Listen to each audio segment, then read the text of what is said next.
Okay sir, stock specific अब सवाल नहीं पूछ रहा हूँ। एक सवाल और एक चीज़ जो बहुत सारे दर्शक बहुत अलग अलग तरीके से पूछ रहे हैं, उनके शब्द अलग अलग हो सकते हैं, उनका पूछने का तरीका अलग अलग हो सकता है, लेकिन उसका सबका निचोड़ एक है, दो हैं। एक चीज़ कि क्या ये जो गिरावट है, गिरावट के का रीज़न कोविड वाला है, कितनी नीचे गिरावट हो सकती है पता नहीं, उसकी खबरों का कोई तय नहीं मालूम है, उसकी उसकी गहराई नहीं मालूम है, कितनी सच्चाई है और कितनी खराब हो सकती है, क्योंकि ये खबरें हमने इस बीच में कई बार देखी हैं, कई अलग अलग तरीके से आते हुए देखी हैं, अलग अलग वेरिएंट्स आते हुए देखे हैं। कुछ में हमें पता चला कि कुछ भी नहीं हुआ उसके आगे, लेकिन कुछ में इतना ज्यादा डर गए, इतनी सारी चीजें, ओवर प्रिपेयर्डनेस, बहुत सारा कुछ चीजें, मतलब पिछले 1-2 साल के अंदर में जब से कोविड शुरुआत हुई थी तब से हमने बहुत कुछ झेला है, बाजार ने भी बहुत कुछ झेल लिया। और सवाल बहुत सारे दर्शकों का अलग अलग तरीके से है, मैं आपको एक एक करके स्क्रीन पे दिखाता रहूंगा। लेकिन एक सवाल, पहला हिस्सा ये है कि क्या ये जो वीकनेस अभी जिस तरीके की कमजोरी आई है, क्या हमें पोर्टफोलियो हल्का कर लेना चाहिए, क्या हमें अपना इन्वेस्टमेंट कुछ कम कर लेना चाहिए, क्या बाजार से थोड़ा पैसा बाहर निकाल लेना चाहिए? एक पहला सवाल। दूसरा सवाल ये है कि क्या उसी का दूसरा साइड भी हो सकता है कि क्या ये अपॉर्चुनिटी है कुछ खरीदारी करने की? अगर है तो कौन से टाइप के स्टॉक्स, कैटेगरी वाइज भी, स्मॉल कैप मिड कैप में शायद अपॉर्चुनिटी है या नहीं है, या कहाँ पे आपको दिखती है? पीएसयू बैंक्स में है या नहीं है, कहाँ पे आपको दिखती है? ये कुछ एक सवाल है, एक साथ एक बार मैं आपसे चाहता हूँ कि आप एड्रेस कर दीजिए। सर मैं आपसे 5-7 मिनट लूंगा पूरा इसको जी बताने के लिए, जी जी। है ना। तो पहला चीज ये है, मार्केट लीनियर नहीं चलता, ये धक धक करके चलता है। मतलब ऊपर नीचे होता रहता है। रीजन एक्स वाई जेड कुछ भी हो, मैं एग्जांपल लेता हूँ 2014 से 2022 का। 2013 में हमारा जीडीपी की हालत बहुत ज्यादा खराब थी, हमारा डेफिसिट बहुत खराब था। तो मार्केट आप देखोगे बहुत ज्यादा करेक्शन में था और 5-5.5 हजार हो गया था। मोदी जी आए, मेजोरिटी के साथ आए, तो मार्केट बढ़ के 6,500 7,500 तक पहुंचा 2015 तक। तब चाइना ने क्या किया, चाइना ने अपना करेंसी को डिवैल्यूट कर दिया, तो वो 7,500 का 6,000 हो गया सर वापिस। 2015 खत्म होते होते खत्म हुआ, थोड़ा सा मार्केट ऊपर जाने की कोशिश की, तो मोदी जी ने बोला हम मार्केट के ऊपर जाने नहीं देंगे, तो हम डिमो लेके आते हैं, डिमोनेटाइजेशन। तो वो 2016 के आखिरी में जाके आया। तो 17 के फरवरी मार्च तक मार्केट बहुत अच्छा करेक्शन दिखाया और नीचे की तरफ स्टॉक आ गए, मार्केट आ गया। ये थोड़ा सा ठीक हुआ और मार्केट वापस चलने लगा। 2017 के अक्टूबर नवंबर हुआ, तब मोदी जी बोले मार्केट क्यों चल रहा है, तो चलो जीएसटी लेके आते हैं। तो जीएसटी आ गई, तो मार्केट फिर करेक्शन मोड में आया। फरवरी में 2018 बहुत अच्छा करेक्शन मार्केट चला। इसी बीच में सर यूएस ने बोला अरे पूरी दुनिया का मार्केट चल रहा है, क्या ऐसा कैसे हो सकता है, चलो अफगानिस्तान में अटैक करते हैं। तो ना अफगानिस्तान में 2016 में अटैक कर दिया था, 16-17 में। और 18 आते आते रशिया ने क्या किया, कीविया को ले लिया। उस टाइम पे भी वो अटैक चला। फिर 19 थोड़ा सा शांत गया सर, 20 में कोरोना आ गया। कोरोना बोला मैं क्यों पूछ रहा हूँ, तो कोरोना आ गया। एंड 19 20 21 ऐसे ही गया, 21 थोड़ा सा अच्छा गया। तो 22 में बोला इन्फ्लेशन, मैं क्यों पीछे रहूँ, मैं भी मार्केट को डाउन करूंगा। तो ये बहानेबाजी हमेशा चलता है। और उस टाइम से अभी तक मैं अगर लास्ट 7 साल की बात करूं, निफ्टी सब 5,000 से आज 19,000 है, या 18,500 या 18,000, आप कुछ भी बोलो, 3 गुना हो चुका है। तो ऐसा ऊपर नीचे होता रहेगा। अब जब आप पोर्टफोलियो की बात करें सर, ट्रेडिंग अलग चीज है। पहले तो एक दिमाग में रखना है, मैं ट्रेडिंग कर रहा हूँ या इन्वेस्ट कर रहा हूँ। ट्रेडिंग अलग चीज है, इन्वेस्टमेंट अलग चीज है। दोनों को अलग अलग रखिए। जब हम यहाँ पर बात करते हैं 3 महीने की, 2 महीने की, 15 दिन की, 20 दिन की, वो ट्रेडिंग का व्यू पॉइंट है, वो इन्वेस्टमेंट का व्यू पॉइंट है नहीं है। उस टाइम पे आप मार्केट को टाइम भी कर सकते हो, आप सब कुछ कर सकते हो। और राकेश झुनझुनवाला साहब का सर एक डायलॉग था, अगर मैं इकोनॉमिस्ट का सुनता तो मैं आज राकेश झुनझुनवाला नहीं बनता। तो अगर ये फेमस है, गूगल में, गूगल या यूट्यूब में जाकर देखोगे तो आपको मिल भी जाएगा। इसका रीजन ये है जो एंड ऑफ द डे जो स्टॉक प्राइस होता है वो ईपीएस से ड्रिवन होता है, अर्निंग पर शेयर से ड्रिवन होता है। वो कितना अर्निंग कर रहा है, कितना उसको पी मल्टीपल मिल रहा है, उसके ऊपर उसका डिपेंड करता है। अगर आने वाले 5 साल 7 साल 10 साल में आप जिस स्टॉक को ले रहे हो वो प्रॉफिट बना रहा है, इरेस्पेक्टिव ऑफ मार्केट कहीं जाए, मार्केट 8,000 हो जाए, मार्केट 12,000 हो जाए, मार्केट 50,000 हो जाए, वो स्टॉक आपको रिटर्न देके देगा। वो स्टॉक आपको रिटर्न बना के देगा। कोई फर्क नहीं पड़ता मार्केट ऊपर हो नीचे हो, कोविड आए ना आए, अगर आपका जो बिजनेस आप ले रहे हो उस बिजनेस में अर्निंग बढ़ रही है, उस बिजनेस में प्रॉफिट बढ़ रहा है, उस बिजनेस में ज्यादा हैम्पर नहीं हो रहे, छोटे मोटे हिकअप आएंगे हर बिजनेस में। आप दुकानदारी करते हैं, हमने अगर किराना की शॉप लेके बैठे हैं सर दुकान में, वहां पर भी चूहे आते हैं और खाना कुतर के चले जाते हैं। कोई बंदा आता है उधारी में लेके जाता है और पैसा देके नहीं जाता, तो नुकसान होता है हर बिजनेस में। ऑन एन एवरेज अगर आपका बिजनेस बढ़ रहा है, लॉन्ग टर्म में आपका पैसा बनेगा सर, और बनता है। तो ये, जब आप पोर्टफोलियो की लेवल की बात कर रहे हो, पोर्टफोलियो को मेरा मानना है जब भी आपके पास पैसा है वो मार्केट में डालना सबसे इंपॉर्टेंट चीज है। सबसे ज्यादा रिस्क कहाँ पर है? मार्केट में पैसा नहीं लगाना। मेरा मानना है सबसे ज्यादा रिस्क कब होता है? जब मार्केट में आप पैसा नहीं लगाते हो, आप एफडी में रख देते हो, आप बैंक अकाउंट में रख देते हो, आप रियल एस्टेट ले लेते हो जो 5 6 4% में ग्रो कर रहा है, और आपका इन्फ्लेशन और जीडीपी मिला के 13% से ग्रो हो रहा है आज के दिन पे इंडिया। तो आप 5% नुकसान कर रहे हो, हर साल आपका पैसा नुकसान हो रहा है। हो सकता है 1 साल के अंदर, 6 महीने के अंदर आपका पोर्टफोलियो -10%, -20% हो, पर 3 साल 6 साल 10 साल के पॉइंट ऑफ व्यू से आप देखोगे तो मिनिमम आपका 14 से 15% से इंडिया इंडिया ग्रो कर रहा है, इंडेक्स ग्रो कर रहा है, आपका पैसा ग्रो करेगा। उसके बाद अगर आप स्टॉक स्पेसिफिक अच्छा कर पाते हो, तो आप वो 15% को 18 या 20% कर पाते हो, और थोड़ा सा ज्यादा अच्छा कर पाएंगे क्योंकि कैपिटल छोटा है, तो 25 30% भी आप कर सकते हो। कैपिटल बड़ा है तो 18 20% बहुत होता है, मगर कैपिटल क्योंकि 1 लाख 5 लाख 10 लाख का हो, तो आप 25 30% से भी ग्रो कर सकते हो। ये छोटा मोटा करेक्शन में घबराना नहीं चाहिए, अपॉर्चुनिटी होती है, अगर पैसा है आपके पास तो लगाने का। ट्रेडिंग मेंटेलिटी अलग है। जब मैं 20 दिन के लिए 20 दिन पहले बोला था मार्केट करेक्ट आएगा, वो आ चुका। मैंने आज लगाया, फिर 20 दिन के बाद पैसा निकाल लूंगा। वो ट्रेडिंग पॉइंट ऑफ व्यू से अलग फंडा है इन्वेस्टमेंट के लिए। अब नेक्स्ट सवाल आपका ये था सर, जो कहाँ पैसा लगाना चाहिए। तो पहला चीज है सर, पहले आप डिफाइन कर लीजिए आपका रिस्क प्रोफाइल क्या है। ये उम्र के साथ नहीं है, लोग बोलते हैं उम्र का हिसाब से मार्केट में लगाइए, या आप अगर कम 20 साल के हैं तो स्मॉल कैप में जाइए, 60 साल के हैं तो आप लार्ज कैप में जाइए, ऐसा नहीं है। मेरा मानना नहीं है ये उम्र के साथ से कुछ नहीं है, ये आपके मेंटेलिटी के साथ है। कोई बंदा ऐसा 50 55 साल का भी रिस्क ले सकते हैं बहुत अच्छा, और कोई 20 साल में भी रिस्क नहीं ले सकता। तो अगर आपका रिस्क लेने की ताकत ज्यादा है और आप 15 20 साल मार्केट को देख रहे हो, तो 70 to 80% आप मिड कैप और स्मॉल कैप में रखिए, 40% आप लार्ज कैप में रखिए। अगर आप लो रिस्क वाले बंदे हो, जहां पर रिस्क आपको कम चाहिए, तो निफ्टी 100 निफ्टी 200 के स्टॉक में ही आप ट्रेड करें या इन्वेस्ट करें। पहला चीज। दूसरा आता है सर, जो डिफरेंशिएट होता है, एक है ग्रोथ स्टॉक, एक है साइक्लिकल स्टॉक। करेक्ट। तो ग्रोथ स्टॉक जैसे हो गया सर, जो हर साल थोड़ा थोड़ा करके ग्रो कर रहा है, वो आपको अनलिमिटेड एक्स्ट्रा पैसा नहीं बना के देगा, वो 12 15% बना के देगा। Something like Asian Paint, Pidilite, Bajaj Finance, ये ऑलरेडी बन चुके हैं बड़ा। अब ये ग्रोथ करते रहेंगे हर साल, थोड़ा थोड़ा थोड़ा 15 से 20% ऑन एन एवरेज। 1 साल में नहीं देगा, मगर 3 साल के पॉइंट ऑफ व्यू से देखोगे तो आप 15% सीएजीआर से ग्रो कर सकते हैं। तो ये एक ग्रोथ स्टॉक हो गया। एक है साइक्लिकल स्टॉक, जो मेटल होते हैं, ऑटो सेक्टर होते हैं। वो आपको साइकिल अगर आप आइडेंटिफाई कर पाते हो तो सबसे अच्छा है, क्योंकि वो 5 5 10 10 गुना बना देते हैं 2 3 साल में, बार निकाल भी देते हैं 2 2 गुना 3 3 गुना, ऊपर से 1000 से आपको 200 रुपए में मिल जाते हैं। तो आपको टाइम से उसको लेना और टाइम से निकलना आपको आना चाहिए।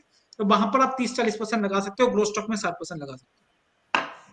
सर अगर मैं क्लियरिफाई कर पाया हूँ जो आपका जो सवाल है, और ये आप और कुछ पूछना चाहते हो तो मैं बता कुछ सकता काफी हद तक तो समझ में आ गया कि क्या करना चाहिए, कितना सुरक्षित, कितनी चीजें। लेकिन कोई सेक्टर्स इस समय है जहां पे अभी बाइंग या तो शुरू करें या अभी भी थोड़ा रुक करके, वो मैं समझता हूँ कि बाइंग इसलिए शायद अभी नहीं शुरू करना चाहिए क्योंकि अभी गिरावट चल रही है, अभी गिरावट थमी नहीं है। तो यहाँ पे ये नहीं पता है कि इसी लेवल पे, ये तो कोई भी नहीं बता सकता कि कोई एग्जैक्टली वही जैसे होता है ना कि बॉटम फिशिंग कहाँ पे कर सकते हैं, तो वो कोई नहीं, उसकी तो उसका था तो कोई नहीं पकड़ सकता, ना तो हाईज ना लो। लेकिन जो सेक्टर्स जो नजर में होंगे वो कौन से होंगे? क्या पीएसयू में कुछ होंगे, पीएसयू बैंकिंग से कुछ होंगे? क्योंकि पीछे जो लीडरशिप आई है, जो तेजी आई थी, काफी हद तक बैंकिंग का उसमें बड़ा सपोर्ट रहा और पीएसयू बैंक्स का भी काफी सपोर्ट रहा। तो उस तरीके से कोई चीज कहीं पे जहाँ पे नजर, फोकस जहाँ पे हो, हाईलाइट जहाँ पे हो। सर।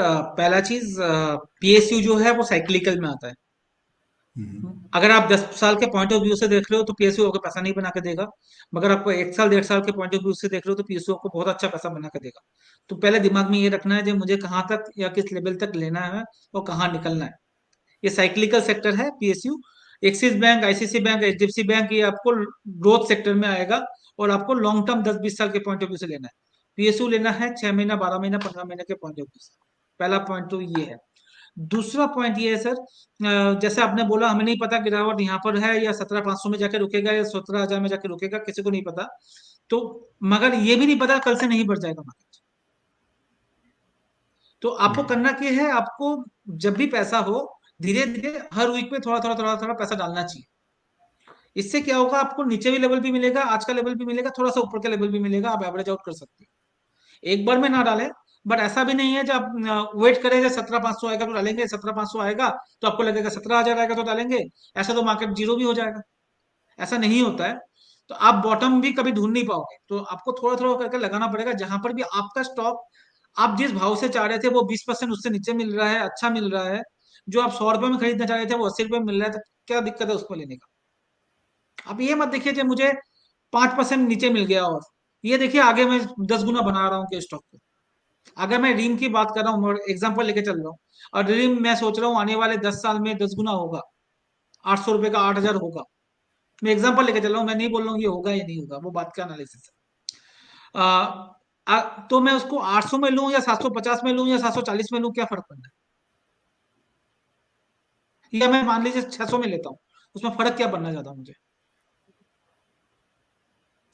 अगर आप कर सकते हो बहुत अच्छा है, कि नहीं भी कर सकते हो अच्छा चीज दे रहे हो तो कोई फर्क नहीं पड़ता, 5-10% नीचे ले लिया या ऊपर ले लिया। अगर आपका व्यू पॉइंट जो है 10 साल का है, और आपको पता है ये स्टॉक 10 साल में 10 गुना होना है, तो 10-20% अगर नीचे खरीद लिया या नहीं खरीदा, उससे कोई फर्क नहीं पड़ना है। एक, अब आने वाले 2-3 साल में कौन सा सेक्टर अच्छा लग रहा है, मैं उसकी बात करूं तो मैं सबसे ज्यादा बुलिश हूँ बैंकिंग में। पीएसयू बैंकिंग में भी हूँ जो 1-1.5 साल के लिए, और प्राइवेट बैंक में भी हूँ, क्योंकि मैंने आपको ये चीज पहले ही बताया है। जे ये जो हुआ है बैंकिंग में लास्ट 6-7 सालों में, ये लास्ट 15-20 साल में कभी नहीं देखा गया था। क्रेडिट ग्रोथ होना स्टार्ट हुआ है, बैंक के पास एकदम भी कचरा नहीं है, कोई लोन डिफॉल्ट वाले चीज एकदम बहुत कम है।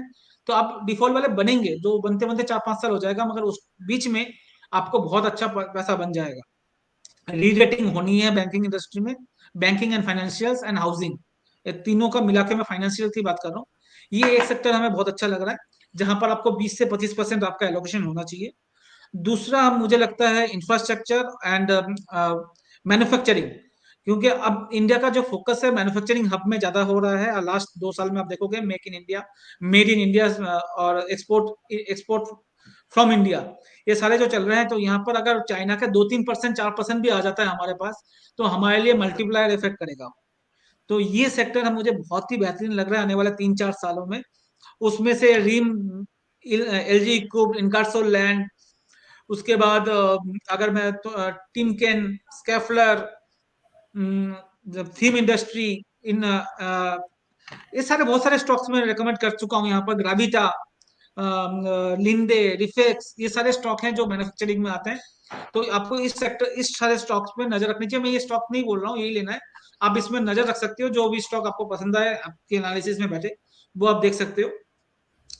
तीसरा सेक्टर सर हमें लगता है डिफेंस, जैसे data pattern, HAL, BDL, BEL, BEML, ये सारे स्टॉक डिफेंस सेक्टर इंडिया में नया नया शुरू हुआ है, जहां पर 18,000 करोड़ का पहली बार हमने एक्सपोर्ट किया है लास्ट 50 साल में। हमने ये सब नहीं किया था, बट अब चेंजेस हो रहे हैं। तो डिफेंस सेक्टर बहुत अच्छा लग रहा है, आने वाले टाइम पे आपको नजर रखनी चाहिए। ये यहाँ पर आपको 5-7% होना है। तो पहला अच्छी बैंकिंग में 20-25%, मैन्युफैक्चरिंग में 20-25%, डिफेंस में 5 से 10%, प्लस आपको जो नजर रखनी है वो नजर रखनी है थोड़ा सा केमिकल सेक्टर में भी। थोड़ा सा करेक्शन और हो जाए उसके बाद केमिकल सेक्टर आप 10% के 15% के ऐड कर सकते हैं। बाकी short, small cap, mid cap में, और साइक्लिकल मेटल एंड वो सब में आप ट्रेड कर सकते हैं। तो 50-60% तो ये अभी आने वाले 3 साल में होना चाहिए। जी। तो कुछ एक सेक्टर्स और सेक्टर्स के अंदर में से स्टॉक्स, कुछ एक स्टॉक्स इसलिए भी आपको समझ में आ जाना चाहिए, आपको पता चल जाएगा क्योंकि ऑलरेडी लोकेश सर पीछे काफ़ी समय में उन्हीं उन्हीं स्टॉक्स को, क्योंकि वही सेक्टर्स हैं। और मुझे जो लग रहा है लोकेश सर, इसमें हम जितने भी सेक्टर्स की बात कर रहे हैं, कहीं ना कहीं मुझे एक वो वाला एक एक, एक चीज़ जो कॉमन थ्रेड दिख रहा है उस सब में, कि हम ये अपनी कंजम्पशन स्टोरी की बात कर रहे हैं इंडिया के अंदर की। तो काफ़ी हद तक इससे आपने इंसुलेट कर दिया है, इन सेक्टर्स को ही पिक किया है जो कि कहीं ना कहीं ग्लोबल फैक्टर्स से कम अफेक्टेड होंगे या उतना ज्यादा उस पर असर नहीं होगा। ठीक समझ रहा हूँ अगर मैं कह रहा हूँ तो? जी सर, अभी ग्लोबल में इशू रहेगा 1 1.5 साल, इसलिए मैंने आईटी अभी तक इतना नहीं बोला है। आईटी में लेंगे 1 क्वार्टर, 2 क्वार्टर के बाद आप थोड़ा देर पैसा उठाइए। मैंने सोचा था सर आईटी में थोड़ा सा मोमेंट आ रहा है, बट वो मेरा थिंकिंग फेल हुआ है, बहुत दिनों के बाद हुआ है, बट हुआ है। वो मानने में कोई गलतफहमी नहीं है, बट मैंने आईटी स्टार्ट किया है थोड़ा थोड़ा लेना। बट अभी टाइम लगेगा, आईटी 3 से 6 महीने लगेगा। उसके बाद से आईटी में एक बड़ा मूव आएगा, तो उस टाइम पे आप 20-25% आईटी में डाल सकते जी, एक बॉटम लाइन ये समझ लीजिए, फॉर्मूला जो लोकेश जी ने बता भी दिया है और मैंने काफ़ी हद तक समझ लिया था कि शायद कंजम्पशन स्टोरी हमारी अपनी, हम अपने आप अपने घर में जो बिजनेस कर रहे हैं, हम आपस में जो चीज़ें हम बनाते हैं, यहीं पे बेचते हैं, यहीं खत्म करते हैं, कंज्यूम करते हैं, वो जो स्टोरी है जिसको कहते हैं डोमेस्टिक कंजम्पशन स्टोरी, इंडिया की बाउंड्री के अंदर में, बॉर्डर के अंदर में ही हम जो काम कर रहे हैं, शायद वो सबसे ज़्यादा सुरक्षित हो गया, क्योंकि यहाँ अंदर चीज़ें परेशानी बहुत ज़्यादा नहीं है जो परेशानियां बाहर हैं। तो वो ग्लोबली जो चीजें परेशान हैं, चाहे वो यूके की बात करिए, लंदन जिस तरीके से बातें करता है, ब्रिटेन में जो कुछ हो रहा है, यूएस से जिस तरीके का डेटा आता है, रशिया यूक्रेन में जो हो रहा है वो तो आपसे छिपा नहीं है, और उसी तरीके की बहुत सारी बहुत जगहों पे जो तकलीफें हैं, परेशानियां हैं, उन सब से कहीं ना कहीं हम सुरक्षित हैं, क्योंकि हम अच्छे तरीके से बहुत सारी चीज़ों में, और हैवी लिफ्टिंग तो कर दी है, ये तो सही है। तो जो लोकेश जी जिस तरफ जो इशारा कर रहे थे कि इस सरकार ने जो काम किया है, और जो अच्छे काम किए हैं, जो बढ़िया काम किए हैं, उससे डिनाई भी नहीं किया जा सकता। तो बहुत सारी चीज़ें हैवी लिफ्टिंग इसको बोलते हैं कि पॉलिसी के अंदर में जिन चीज़ों को करने में इससे पहले की सरकारें थोड़ा डरती थी, हिचकती थी। रीजंस बहुत सारे हो सकते हैं, उनके लिए वो रीजंस होंगे, हमारे लिए वो बहाना है कि हमसे क्या मतलब है कि आपकी सरकार कमजोर है, आप मिलजुल करके बना करके, और फिर अगर आप कोई बड़ा एक्शन, बड़ा कुछ पॉलिसी डिसीजन लेते हैं, तो आपका ही कोई दूसरा साथी एक टांग खींच लेता है और आप गिरने लगते हैं, तो फिर आप कहते हैं कि नहीं नहीं ठीक है। तो वो आपकी प्रॉब्लम थी, लेकिन मजबूती नहीं थी, और इसलिए वो पॉलिसी में भी मजबूती नहीं दिखती थी। अब वो पॉलिसीज में मजबूती दिखती है, बड़े डिसीजन, बोल्ड डिसीजन, सही बैठे हैं गलत बैठे हैं वो अलग बात है, वो तो बाद में हो सकता है कि उसका जो हम पोस्टमार्टम करते ही रहते हैं कि डिमोनेटाइजेशन कितना उसका फायदा हुआ नहीं हुआ, अलग बात है, लेकिन जीएसटी इम्प्लीमेंट हुआ ये भी है। और ऐसी बहुत सारी और चीजें हुई हैं, सरकार ने करी हैं, जो कि करनी जरूरी थी। जब तक करेंगे नहीं तो गलतियां नहीं पता चलेंगी, और गलतियां पता चलेंगी तो उसको ईमानदारी से ठीक भी किया जा सकता है, तो वो होता रहेगा समय के हिसाब से। जी हैं लोकेश जी, सर। कुछ ऐड दो करना? पॉइंट और ऐड करना, हाँ मैं थोड़ा सा और ऐड करना चाहूंगा, जिससे हम्म, दर्शक इस कोविड के गिरावट से उभर के आए और पैसा लगाएं। हम्म, क्योंकि पैसा बनेगा मार्केट में जब आप लगाओगे, और नीचे भाव में ही सबसे ज्यादा बनता है। तो पहला चीज अगर मैं मान के चलता हूँ, आप अगर देखोगे तो मोदी जी बोल रहे हैं 2025 तक हम बन जाएंगे $5 ट्रिलियन की इकोनॉमी। हम्म। करेक्ट। जी। और अगर अदानी जी आए कुछ दिन पहले, तो अदानी जी और अंबानी जी ने बोला हम आने वाले 25 साल 47 तक हम $30 ट्रिलियन की इकोनॉमी बन जाएंगे। 30, और अंबानी जी ने बोला 30 और अदानी जी ने बोला 40। तो अगर पिछले आप पेपर में गूगल में करोगे तो आपको दिख भी जाएगा ये सब आर्टिकल्स। तो अब हम्म, मैं मान के चल रहा हूँ सर, 25 नहीं होके 27-28 में जाके हम $5 ट्रिलियन की इकोनॉमी बनेंगे। एक। दूसरा, और हम 2047 में जाके 30-40 नहीं बन के $20 ट्रिलियन की, मैं आधा ले लेता हूँ उनके एजम्पशन से भी, आधा ले लेता हूँ जो हम बनेंगे। अगर 12% से भी हम ग्रो कर रहे हैं, जो हमारी जीडीपी ग्रो कर रही है इन्फ्लेशन के साथ, तो आप कैलकुलेट करोगे तो $26 ट्रिलियन की इकोनॉमी बनती है 47 तक। 26-27, हम मैं 20 मान लेता हूँ, उससे भी कम करेंगे हम, 4-5% जीडीपी ग्रो होगी, 7-6-7 जो हो रही है नहीं होगी, और हमारा इन्फ्लेशन 4-5 रहेगा, तो उसके हिसाब से आप देखोगे तो $25 से $26 ट्रिलियन की इकोनॉमी बनेंगे। ये सारा कैलकुलेशन करके अगर बात करें, आज हम कहाँ पर हैं सर? आज हम 2.73 के $1 ट्रिलियन की इकोनॉमी के पास है। तो जो चीज 75 साल में हमने 2.5 ट्रिलियन 3 ट्रिलियन इकोनॉमी बनाई है, जो आने वाले 10 साल में 3 गुना या 2 गुना, $6 से $7 ट्रिलियन, और आने वाले 25 साल में 10 गुना बनाने वाला है। अगर मैं दो तीन तीन तरह से 20 ट्रिलियन की बात कर रहा हूँ 20 साल में, तो जो चीज 75 साल में बनी है, जो पैसा, उसका 10 गुना पैसा आने वाला है 20-25 साल के अंदर। मैं एकदम मिनिमम लेके चल रहा हूँ, अदानी जी और अंबानी जी को भी गलत बोल रहा हूँ, जो वो भी गलत बोल रहे हैं, इतना नहीं जाएगा। अब 20 पकड़ लो आप, मोटा मोटा। अगर हमारा, अब देखो ये चीज, तो क्या होगा इसमें, फर्क क्या होगा? पहला चीज, मार्केट बड़ा हो जाएगा। एक। दूसरा, जो स्टॉक आपको आज लार्ज कैप दिख रहा है, मगर दुनिया के मार्केट में वो मिड कैप या स्मॉल कैप है। रिलायंस इंडस्ट्री हम बोलते हैं सबसे बड़ा कंपनी है इंडिया की, करेक्ट। अगर आप गूगल या फेसबुक या टेस्ला के साथ कंपेयर करोगे तो रिलायंस जो है एक छोटी सी स्मॉल कैप कंपनी या मिड कैप कंपनी है दुनिया के मार्केट में, कहीं नहीं है, लार्ज कैप में कहीं नहीं है। तो आप उस हिसाब से देखो, जो इंडिया, जब हम बोल रहे हैं दुनिया की सेकेंड या थर्ड लार्जेस्ट इकोनॉमी बन जाएंगे आने वाले 20-25 साल में, तो ये कंपनीज कितनी बड़ी होगी। एक इतना पैसा जो मार्केट में आएगा, तो अगर 10 गुना 20 गुना मार्केट बढ़ेगा, आप अगर लगता हो जो निफ्टी शायद 2 लाख 2.5 लाख 3 लाख हो जाए उस टाइम तक, तो आपका पैसा ऑटोमेटिक बनेगा। अब आपको देखना है मैं 18,000 में लूं या 16,000 में लूं, या आप देख लो जो 20 साल के बाद मेरा निफ्टी जो है 2 लाख 2 लाख का हो जाएगा, 2.5 लाख का हो जाएगा, तो मुझे क्या देखना है? क्या मुझे 2,000 पॉइंट देखना है, या मुझे 1,80,000 पॉइंट देखना है जो ऊपर की तरफ? मैं 20,000 मान के चल रहा हूँ कैलकुलेशन आसानी के लिए। अभी मान लीजिए निफ्टी 20,000 है, मैं 16,000 देख रहा हूँ, 4,000 पॉइंट नीचे, या 1,80,000 पॉइंट देख रहा हूँ ऊपर की तरफ, ये आपको सोचना है। तो कोविड हो कुछ भी हो, 20-25 साल में इंडिया बैठ नहीं जा रही, खत्म नहीं हो रहा, बिजनेस खत्म नहीं हो रहा है। एक तो अब होगा क्या सेक्टर में, अगर मैं बात करूं, एक और चीज जो बहुत अच्छी बढ़ेगी, अभी जो पर कैपिटा इनकम है सर 2500-2700 रुपए है, डॉलर है हमारा, तो वो बढ़ के आने वाले 5-6-7 साल में 5,000 5,500 हो जाएगा। आज के दिन में हम बात करते हैं रोटी कपड़ा मकान, जो ऑलमोस्ट सबका हो रहा है। तो अब इसके आगे क्या, ये जो पैसा इसमें खर्चा होगा, इन्फ्लेशन बढ़ेगा, तो मान लीजिए मेरा जो खर्चा है 2500 का 3500 हो जाएगा, मगर मेरा 1,500 रुपया फिर भी बचेगा, 1,500 डॉलर फिर भी बचेगा। वो खर्चा कहाँ बढ़ेगा? वो खर्चा बढ़ेगा, मैं प्लेन में घूमूंगा, मैं घूमने जाऊंगा, इंडिया में घूमूंगा, इंडिया के बाहर घूमूंगा, मैं कपड़े अच्छे पहनूंगा, मैं ब्रांडेड कपड़ा पहनूंगा। अब तक मैं दुकानों से नॉर्मल करोल बाग से खरीदता था, अब मैं ब्रांडेड दुकान से खरीदूंगा। मैं चप्पल जूते मैं पहले मोची से बनाता था, अब मैं मेट्रो ब्रांड से खरीदूंगा, इलेक्सो से खरीदूंगा, या किसी और से खरीदूंगा। मैं जब कपड़े खरीदूंगा, मैं करोल बाग से नहीं खरीद के मैं मन्यावर से खरीदूंगा, क्योंकि सर ब्रांड दिखता है, राइट? तो ये धीरे धीरे लोगों का मेंटेलिटी ब्रांडेड में जाएंगे। मैं टाइटन की घड़ी पहनूंगा, नॉर्मल घड़ी नहीं पहनूंगा। तो ये जो एरिया है जहां पर लग्जरी ब्रांड ऑलरेडी है, आप देखो दुनिया भर के लग्जरी ब्रांड अब इंडिया में आने की कोशिश कर रहे हैं, क्योंकि जो हमारा मिडिल क्लास है वो 20 करोड़ से बढ़ के 40 करोड़ 45 करोड़ होने वाला है आने वाले 5-7 साल में। 140 करोड़ जनता में हम 20-30 करोड़ 35 करोड़ लोग जो है मिडिल क्लास में, जो अपर मिडिल क्लास में चले जाएंगे, और जो लोअर मिडिल क्लास में है वो मिडिल क्लास में आने वाले हैं। तो वो ज्यादा बड़े बड़े लग्जरी ब्रांड सब इंडिया में आ रहे हैं, वो इसके लिए आ रहे हैं कि इंडिया में जो पर कैपिटा इनकम है वो 2700 से बढ़ के 5,000 होने वाला है। तो मैं थोड़ा सा बॉर्डर व्यू दे रहा हूँ सर। दूसरी बात, अभी तक सर डीमैट अकाउंट खुला ही 9-10 करोड़ है, वहां से 1 करोड़ 1.5 करोड़ लोग ट्रेड करते हैं या इन्वेस्ट करते हैं, उसमें भी ट्रेड ज्यादा करते हैं।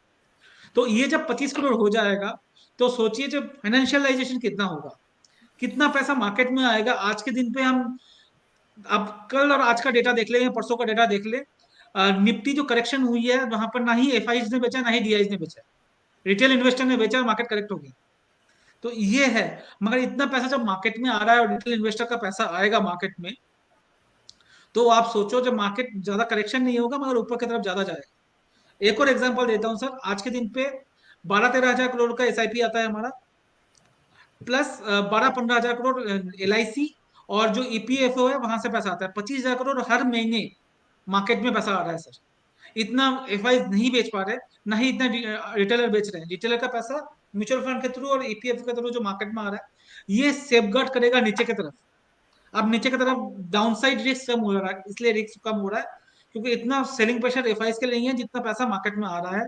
और ये सच शुरुआत है, आने वाले 10 साल में यही 25,000 करोड़ आपका 50 या 60-70 हजार करोड़ हो जाएगा। तो इतना पैसा में ऑटोमेटिक जो वैल्यूएशन है स्टॉक्स का, वो ऑटोमेटिक और भी बढ़ जाएगा। तो आप आज जो हम 2000 सन में जो चाइना था, उस लेवल पे आज इंडिया 2022 में है। आप ये सोचो जो चाइना जो 2022 में है, वो हम 25 साल के बाद होंगे आज से। तो चाइना कहाँ जाएगा जाएगा, मगर हम अगर चाइना के लेवल पे आज हैं, वहां हो जाएंगे। तो चाइना का जो पर कैपिटा इनकम है सर 6 गुना है इंडिया से, वहां अगर 25 साल में बढ़ते हैं तो मार्केट बहुत बड़ा बनने वाला है, बहुत पैसा बनने वाला है मार्केट में आने वाले 5-10 साल 20 साल। इसीलिए जितने भी बड़े बड़े लोग हैं, आप सुने होगे टीवी में, सुनो, या जो भी बड़े बड़े इन्वेस्टर्स हैं वो क्या बोलते हैं, आने वाला डिकेड इंडिया का है। वो ये नहीं बोलते आने वाला साल इंडिया का है। कोविड में ऊपर नीचे हो सकता है, अब 2-3 हजार पॉइंट ऊपर नीचे हो सकता है, उसको मत देखिए। आप ये देखिए मैं 10 साल में क्या कर रहा हूँ, 15 साल में क्या बना पा रहा हूँ। आप अपने, अगर आप 20-25 साल के लिए हो, 20-25 साल आपकी उम्र है, तो आप खुद अच्छा पैसा बना के बड़ा बना सकते हो, या आप अगर 45-50-55 साल के हो तो अपने बच्चों के लिए बहुत बड़ा बना के जाओ। जी। चीज तो अच्छी रखिए, क्वालिटी चीज रखिए। सब टाइम बहुत ले लिया मैंने समझाने के लिए, बट जरूरी था। नहीं, ये ज़रूरी था, ये जानना ज़रूरी था। और वो आपने बहुत अच्छे तरीके से एस्टेब्लिश भी कर दिया है कि अच्छे दिन अभी भी आएँगे, तो बने रहिए। किसके आएँगे, किसके नहीं आएँगे, समाजशास्त्र और अर्थशास्त्र दोनों अलग-अलग तरीके से काम करता है, तो वो नहीं है। बाज़ार के अच्छे दिन आएँगे, ये तय बात है। तो वो अलग चीज़ है, बहुत सारे और डेटा है, डिटेल के अंदर में जाएँगे तो बहुत सारी चीज़ें हैं कि पिछले 20 साल में गरीबों की गरीबी और बढ़ी है, लेकिन हमारे साथ ही साथ वो भी है कि दुनिया के सबसे अमीर लोगों में हमारे लोग की गिनती बढ़ गई है या और ऊपर चले गए हैं। तो वो दोनों चीज़ें, डिस्पैरिटी की बात करें या अलग-अलग चीज़ें, अलग-अलग तरीके से डेटा की बात करें, लेकिन हमारा मुद्दा ये है शेयर बाज़ार, बाज़ार के अंदर में ग्रोथ आएगी, क्योंकि चाहे वो एक आदमी की कंपनी ग्रो करे और चाहे छोटे-छोटे बहुत सारे लोगों के बिज़नेसेस ग्रो करें। ये कंट्री है, युवाओं से भरा हुआ देश है, तो वो कंज़म्पशन स्टोरी रहेगी, वो एग्रेशन होगा। ये एक बड़ा चैलेंज है बाकी बहुत सारे देशों के लिए कि वहाँ पे सीनियर सिटीजन बुजुर्ग ज्यादा होते जा रहे हैं। हमारे यहाँ अभी युवाओं की अब एक बड़ी भीड़ तैयार हो गई है और है, तो वो कंजम्पशन स्टोरी तो निश्चित रहेगी, तो उसका भी फायदा तो हमें मिलेगा। एक बहुत चीज है सारे सर, खाली डिस्कशन। कचरा जी। चीज, कचरा मत खरीदिए। जहां पर हाँ। बिजनेस नहीं है वो चीज मत खरीदिए, खाली इतना सा अवॉइड कर लेंगे, आप पैसा बना लेंगे। अब जी। कचरा मत तो खरीदिए। बस इसमें वो छानने की जरूरत है कि गेहूं और घुन अलग अलग कर दीजिए, क्या पकड़ना है आपको और क्या नहीं। तो वो पत्थरों में से हीरा तराशने के लिए, और उसके लिए तो लोकेश जी हमारे साथ में ही हैं, तो बताते चलते हैं कि कहाँ पे हीरा है, कौन सा असली है और कौन सा नकली अमेरिकन डायमंड कौन सा है, क्या खरीदना है और क्या नहीं खरीदना है। बहुत शुक्रिया लोकेश जी, बढ़िया जानकारी और बहुत अच्छे तरीके से आपने बता दिया है। और साथ ही साथ इसी चर्चा के अंदर में आपने वो सेक्टर्स भी बता दिए हैं जिसमें नजर है।